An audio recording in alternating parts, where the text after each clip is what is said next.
السلام علیکم ویورز. تو جیسا کہ آپ امید کرتی ہوں کہ آپ سب خیریت سے ہوں گے، اور الحمدللہ میں بھی ٹھیک ہوں.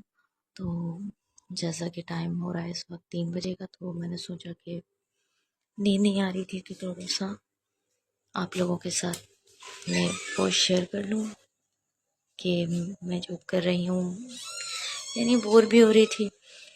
تو ویسے تو میں تہجد کے لیے بھی اٹھی تھی، کیونکہ آج میں سو گئی تھی جلدی.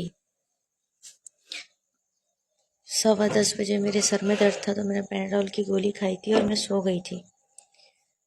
تو میں ابھی اٹھی ہوں، تو میں نے کہا آپ لوگوں سے بھی شیئر کرتی ہوں. تو رات کے فکس 3 بج رہے ہیں، اور اس وقت جو ہے اتنا سکون، اتنا سناٹا، اتنا خاموشی، اس طرح سے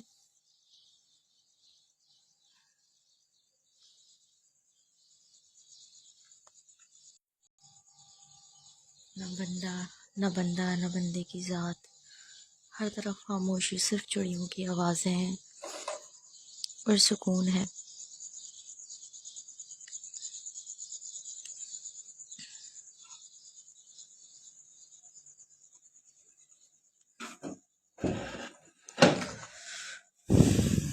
ابھی میری تہجد میں تھوڑا سا ٹائم ہے، تو اس لیے میں نے کہا تھوڑا سا جب تک اپنے کام میں نپٹا لوں.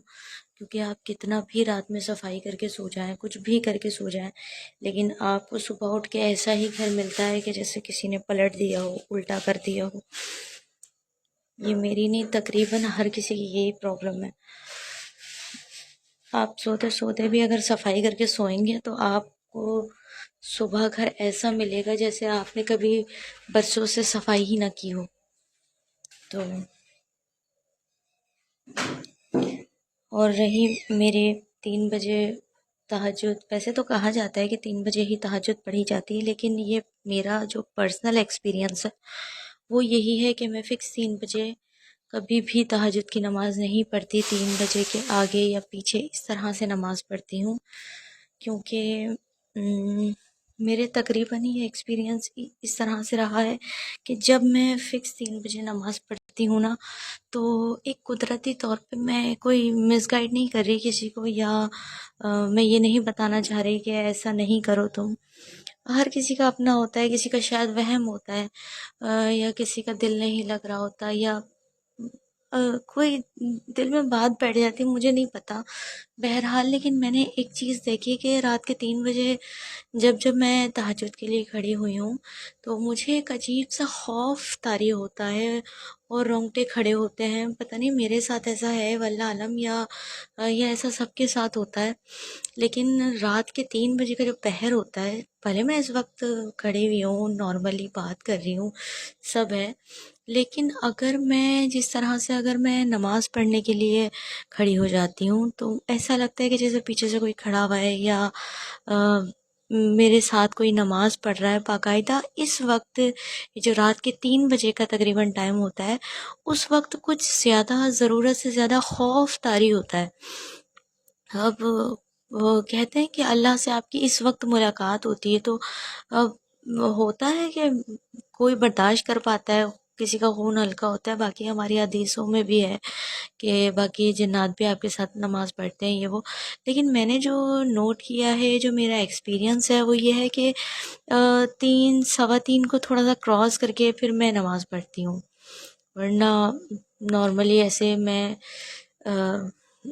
باقی دن کی نمازوں کا تو کوئی وہ نہیں ہوتا. صرف اس میں یہ ہے کہ میرا تھوڑا سا ایسا مائنڈ سیٹ بنا ہے، شاید ہو سکتا ہے کہ غلط ہو، لیکن میں بالکل بھی کسی کی دل آزاری نہیں کر رہی یا کوئی غلط بات نہیں بتا رہی. یہ میرا پرسنل ایکسپیرینس تھا جو میں نے آپ لوگوں کے ساتھ شیئر کیا. بات ہے اس وقت کا جو سکون ہے نا، یہ آپ کو بہت کم ملے گا، دن میں تو کبھی ملے گا ہی نہیں ہے. رات کا جو یہ وقت ہوتا ہے، جو سکون ہوتا ہے، جو سناٹا ہوتا ہے، یہ دل کو اتنا ریلیکس کر دیتا ہے، آپ کی سانسوں کو تازہ کر دیتا ہے، تازہ دم کر دیتا ہے، بالکل آپ کو فریش کر دیتا ہے. اور آپ اس وقت بہت شانت، بہت ٹھنڈے، آپ کا دماغ بھی پراپر کام کر رہا ہوتا ہے. آپ بالکل بھی، آپ کے دماغ کے اندر نیگیٹو کوئی بات نہیں آ رہی ہوتی. یا آپ قدرتی طور پہ جو ہے سکون محسوس کر رہے ہوتے اس ٹائم، جس طرح سے ابھی میں کر رہی ہوں، بہت سکون محسوس.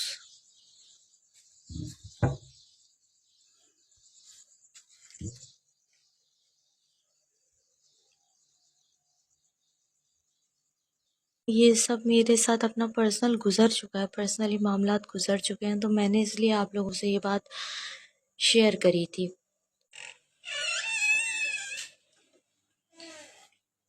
سب سکون سے سو رہے ہیں، بچے بھی، ہر کوئی سکون سے سو رہا ہے اس وقت. تو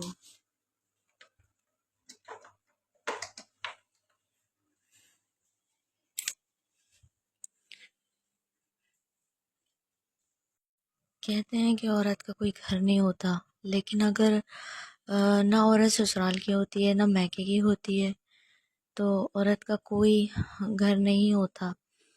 میکے کے لیے وہ پرائی ہو جاتی ہے، سسرال کے لیے ہوتی ہی پرائی ہے. لیکن شکر الحمدللہ الحمدللہ یہ بات حقیقت ہے.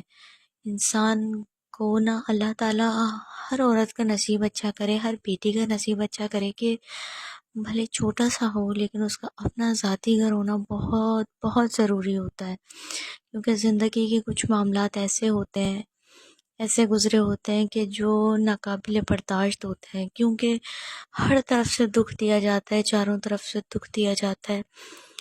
حقیقت میں عورت کا کوئی گھر نہیں ہوتا. وہاں سے اگر وہ دھتکار کے نکالی جاتی ہے، سسرال میں آئے، سسرال سے اگر دھتکار کے نکال دی جائے، رشتے تو بننے اور یعنی ہوتا ہے مس انڈرسٹینڈنگ ہر رشتے میں ہو جاتی ہے، لیکن جو جو ہمت دیتا ہے نا کہ وہ یہ ہوتا ہے کہ کم از کم عورت کے سر پہ ایک چھت ہوتی ہے جس کے اندر وہ سکون کی سانس لے سکتی ہے، اپنی مرضی سے زندگی گزار سکتی ہے. اور یہ اللہ کی طرف سے بہت بڑی نعمت ہوتی ہے. پھر ہر طرف سے بھی اگر دکھ آ جائے نا تو عورت کو اس چیز کا صبر رہتا ہے کہ نہیں یار، میں نے ہنس کھیل کے جیسے بھی زندگی گزارنی ہے یا جو بھی کچھ کرنا ہے، میں اپنی مرضی کی مالک ہوں، مجھے اپنے لیے اچھا برا جو ڈیسیجن لینا ہے وہ خود لینا ہے. باقی اللہ تعالیٰ سے اپنی قسمت کی دعا مانگتے رہنا چاہیے کہ اللہ تعالیٰ ہمارے سب کے نصیب اچھے کرے، اللہ تعالیٰ ہمیں ہدایت دے، توفیق دے اور ہمیں برے فیصلوں سے، بری تقدیر سے بچا. کیونکہ کہتے ہیں کہ دعائیں جو ہیں وہ تقدیر بدل دیتی ہیں، اور میرا اس چیز پر بہت عقیدہ ہے کہ دعائیں تقدیر بدل دیتی ہیں. میں نہیں جانتی کہ اللہ تعالیٰ نے میرے لیے کس طرح سے اسباب بنائے، وسیلہ بنایا کہ اللہ تعالیٰ نے اپنا ہمیں ذاتی گھر عطا کیا. شکر الحمدللہ. میں آپ سے اگر اپنی لائف کی کہانی شیئر کروں تو ہم اس طرح تھا کہ ایک وقت آیا تھا کہ جب ابھی بیچ میں بہت زیادہ پاکستان میں وبا پھیلی تھی، کس چیز الرجی کی وبا پھیلی تھی. تو یعنی میرے ہسبینڈ کو بھی جو ہے وہ الرجی ہو گئی تھی اور مجھے بھی الرجی ہو گئی تھی. وہ جو باڈی پہ پورے ریشز ہو جاتے ہیں، وہ والی وبا پھیل گئی تھی. تو ہم بہت پریشان تھے، بہت زیادہ پریشان تھے.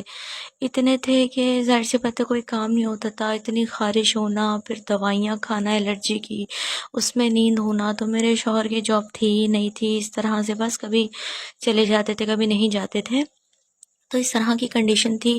مطلب اس ٹائم ہم کرائے پہ رہتے تھے، تو کرایہ دیں یا کھانا کھائیں یا اپنے بچوں کو سنبھالیں پالیں، کیا کریں کیا نہیں کریں.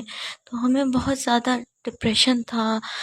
تو ہم نے جو ہے نا اللہ سے بس رو رو کے بہت بہت دعائیں مانگی کہ یا اللہ جو غلطی ہو گئی، کوتاہی ہو گئی.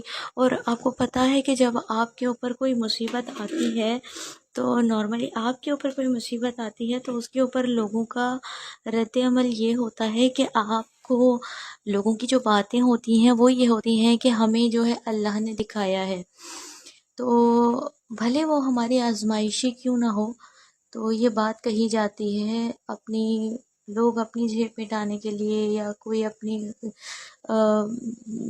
احساس کمتری کا شکار کرنے کے لیے کہ بھئی ان کے آگے پتہ نہیں کون سا بول آ رہا ہے، کون سا بڑا بول آ گیا. حالانکہ بیماری دکھ سکھ سب کے ساتھ ہے، اور ہر کوئی کسی نہ کسی پریشانی سے، کسی نہ کسی مسئلے سے گزرتا ہے. دنیا میں خوش تو مکمل طور پہ کوئی بھی نہیں ہے، کسی نہ کسی کے ساتھ کوئی نہ کوئی پرابلم ضرور ہے. تو ہوا تھا یہ، تو اللہ سے میں نے رو رو کے بہت بہت دعائیں مانگی کہ یا اللہ بس اب تو ہی کرم کر. ایسا وقت آ گیا تھا، ایک وقت وہ تھا کہ میں اور میرے ہسبینڈ اس چیز کی دعا مانگتے تھے کہ یا اللہ ہم نہ خودکشی کر لیں اور ہم اپنے بچوں کو بھی جو ہے مار دیں. ایسا وقت آ گیا تھا کہ ہم کیا کریں، کرائے دینے کے پیسے نہیں ہیں اور بچوں کا ساتھ ہے. چلو تعلیم تو دور کی بات، اس وقت تو چلو بچے تھوڑے چھوٹے تھے، ایک ہی بیٹا اسکول جاتا تھا. اب تو ماشاءاللہ 2 جاتے ہیں، اب تو انشاءاللہ اللہ نے چاہا تو ایڈمیشن کروا دیں گے تیسرے کا بھی. لیکن اس وقت کی کنڈیشن ایسی تھی کہ قیامت کا منظر تھا وہ ہمارے لیے. لوگوں کے تانے، لوگوں کے طنز، لوگوں کی باتیں چبھتی تھیں، دل پہ لگتی تھیں. اس وقت تڑپ ہوتی تھی، دل سے نکلتی تھی. کیونکہ آپ جیسے بھی ہو نا، میں نے 10 سال کرائے پر رہ کے گزارے ہیں، 10 سال.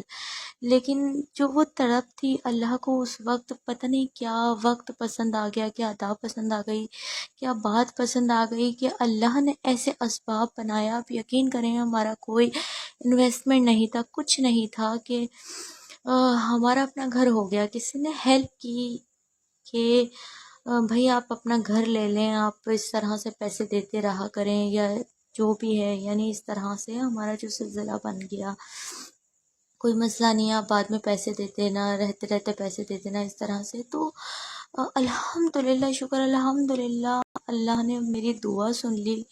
میں نے صبر کا دامن نہیں چھوڑا، لوگوں کی باتیں سنی، دل دکھا، سب ہوا. اور شاید وہی وقت تھا تقدیر کے بدل جانے کا، یا میرا زندگی کا اپنا تجربہ ہے یہ بات کا کہ انسان کے اوپر جب تکالیف حد سے زیادہ بڑھ جاتی ہے نا، تو مطلب اس کا کن کا ٹائم ہوتا ہے کہ رب اس کے لیے کن ضرور فرما دیتا ہے. تو الحمدللہ وہی ہوا کہ ہمیں اسی سال کے اندر 2025 کے اندر کہ ہم نے جس وقت اپنی زندگی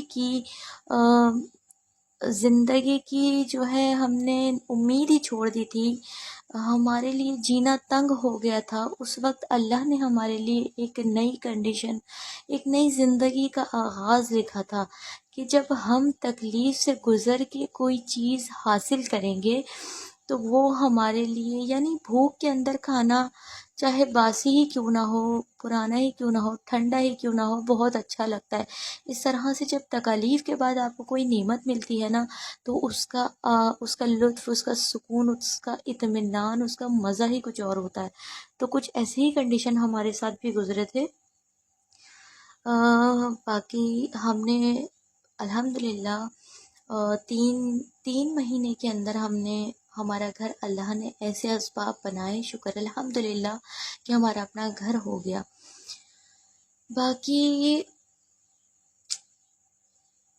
باقی جب ہم نے اپنا گھر لے لیا تو اسی سال کے اندر یعنی اس طرح سے لوگوں کی نظر تھی، یا کہتے ہیں نا کہ نظر بد جو ہوتا ہے وہ پتھر کو بھی توڑ دیتا ہے. تو وہ نظر بد ایسا تھا کہ جب ہم نے گھر لیا، ہمارا نیا سال، ہم نے 25 دسمبر کو ہم نے گھر شفٹ کیا تھا. تو بھلے کمرے کا چھوٹا سا، شکر الحمدللہ، ہم بہت خوش ہیں الحمدللہ. تو لیکن کہتے ہیں نا نظر بد بہت بری چیز ہے، جان تک لے لیتی ہے. تو ہم نے جب 25 دسمبر کو گھر لیا، نیو ایئر کا دن تھا، 31 دسمبر کی رات تھی. تو صبح کے ٹائم میرے شوہر نے پانی گرم رکھا ہے چولہے پہ، اور سلنڈر تھا اس وقت ہمارے پاس. تو سلنڈر پہ پانی گرم رکھا ہے اور وہ اندر چلے گئے، اور پتہ نہیں کہاں سے فریج اور واشنگ مشین کے درمیان شارٹ سرکٹ ہوا ہے اور آگ لگ گئی. جیسے میں آپ کو